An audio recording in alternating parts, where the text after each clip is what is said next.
Hello Steelers, and welcome to another Bench Report hobby update. This one probably a little bit quiet. I've not had a great deal of stuff come through the post this week, but I'll show you what I have had, about little bits.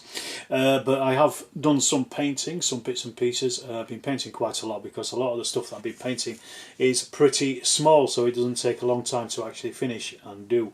The first things was the 15mm Wild West buildings, the last two of these from Sarissa.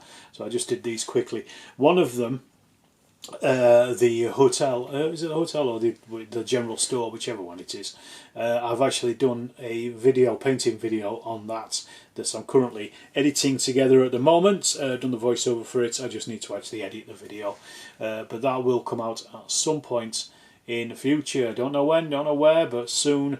Coming to a channel near you, well, this one in fact. But yeah, it was nice to get those finished. So that's four buildings completed for What a Cowboy.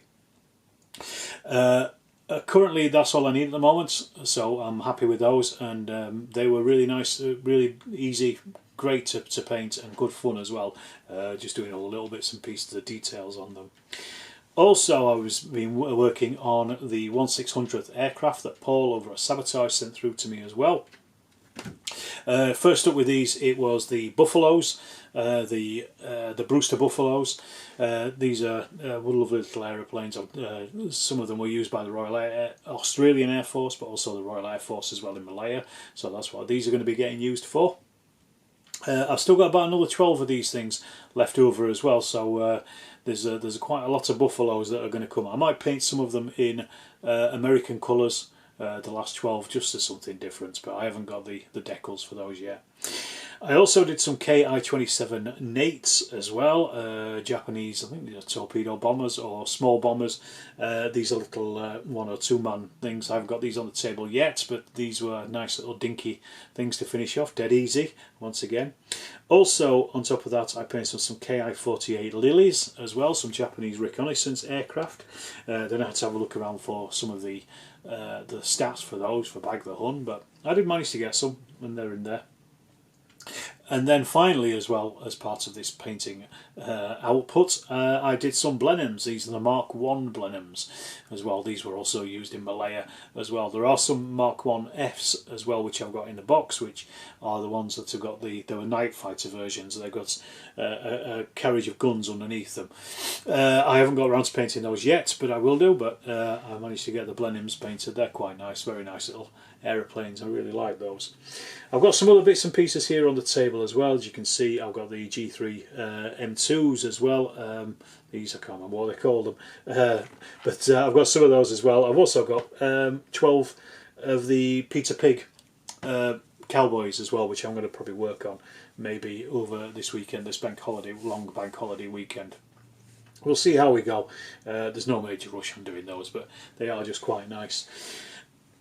I mentioned I didn't get a great deal in the post. I did get a couple of bits and pieces. Richard Hogg up in Glasgow very nicely sent me a bunch of Hago and also some Kubelwagens as well.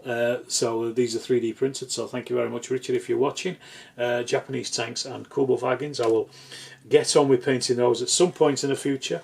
I think one of them's also got an aerial for the turret as well. Command version of it, so thanks a million for those, Richard. Really useful, nice, lovely 3D printed things. And the other thing I got as well was some Bag the Hun data sheets. I got these came in from Docs Direct. These, I was experimenting basically with Docs Direct because they do a laminating service. It's not particularly cheap, but it is quite very nice, and when you get these things laminated, got a laminator here at home, but they always feel a little bit floppy. But I thought let's have a look and see how Docs Direct do it. And the good thing about them is you can write on them with dry white pens, and then obviously just wipe it off afterwards. So basically you have your little sheet. However, annoyingly, somebody on the Bag the Hun Facebook group has put up some really nice aircraft sheets, which I might nick their design and just do some myself. These are the old ones. I got these ones from Andy Crow. He'd done these ones originally, and I've just kind of added my bits and pieces to them. They're nice. but I like the ones that this guy has done on the Facebook page, so I might just shift everything over to those, and if I'm going to do those, then I might get them professionally printed as well. It depends. If the only problem was I could only get 6 of these onto a sheet. Sorry, no, I can only get 2 of these onto an A4 sheet, so it ended up costing quite a lot. If I could get quite a few onto a sheet, then it would bring the price down quite a lot. But you have to, the ones that the guy has done on Facebook, you have to use a special editing software for it, which I might have a look into and just see what I get on, because it won't be very difficult to do. You know, you only need to do one aircraft, then just print and cut and print it. But that's what I basically got in the post this week. It's been relatively quiet, to be perfectly honest. I bought some other bits and pieces, so I am waiting for those to come through, but I was hoping they'd come here before the bank holiday, but they haven't made it, because obviously with the disruption in post and things, so I'm assuming they'll be here sometime early next week. I'm not too worried.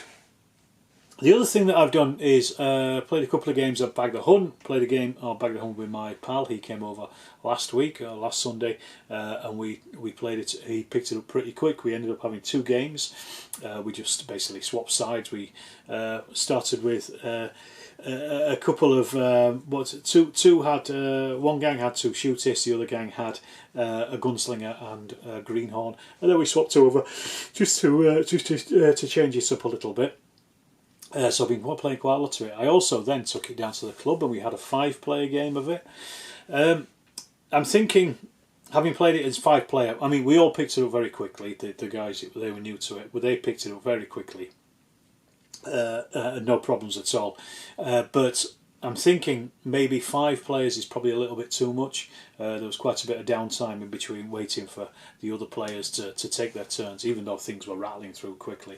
I would say probably, I don't know, maybe 3 players is probably enough. You know, but that's not to say that you can't stretch it to quite a few players. But the other players are always watching the table as well, because they're watching for bonanza tokens and things like that to come up as well.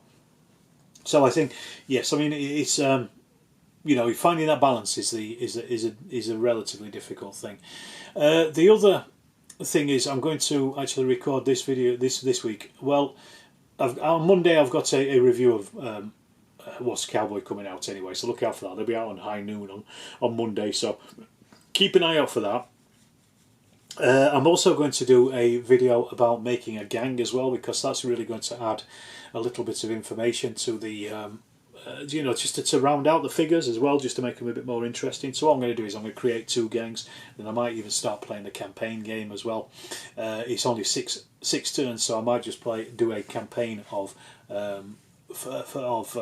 What's a Cowboy, and just put that together as a little video series, just for some fun really, and we can see how those characters develop.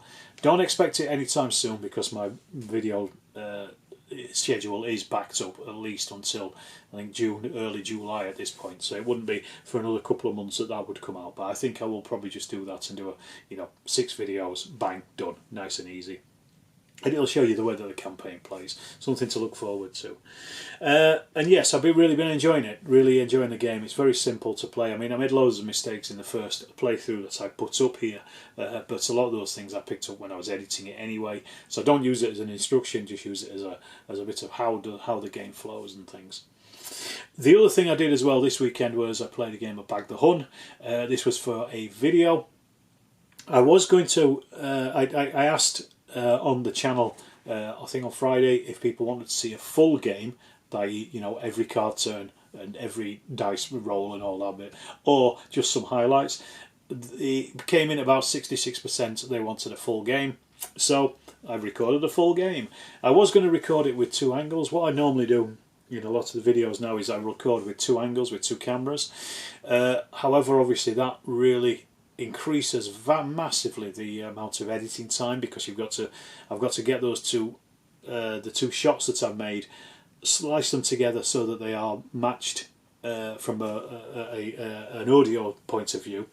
Then I've got to slice those into like 5-second segments, and then merge them together as well, and that is the difficulty, I'm afraid.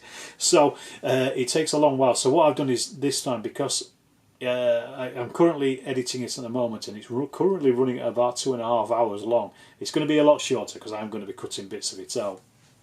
But a full game is going to take a long time. So what I'm instead of doing the two angles, because I've got so many cuts, I've already got like I think it's 200 individual shots from even one camera. So I decided to get rid of the second camera because it would take months to edit that, and I just don't have the time, to be perfectly honest. You can see everything you need to see from that one shot. It's just that it's going to be one shot for a few minutes, but it might look a little boring, but I'm hoping it will. The game itself will be interesting enough. So I'm just explaining to you what I'm doing with that. Other games that I'll record, I'll be recording with different shots and stuff. But this one in particular, just because of the length of time of it, I'm trying to cut it down a little bit. But anyway, you probably don't need to know that. That's a background thing. But yeah, that's pretty much it for this week. As I say, it's not been a huge amount of stuff, bits and pieces here and there. I've been using the long weekend, like I said, to make some more videos, so I've got stuff backed up, ready to go. I'm editing a few other videos as well, painting videos and things, and they will be coming out again in the next couple of months. The one other thing I'll just mention is the Facebook page is closing in on about 750 members at this point, so get over there and just ask to join, and I'll let you join. It's a private group. Post some pictures, and you never know, you might make it as the banner headline picture at some point, which reminds me I've got to change that. Alright, I will leave it to that. If you haven't subscribed to the channel, please do so. Also check out the Patreon and the channel memberships as well if you want to get early ad-free videos. And both myself and little Tiny, who's down here out of sight, we will say thank you very much for watching, and I'll see you in the next Storm of Steel video.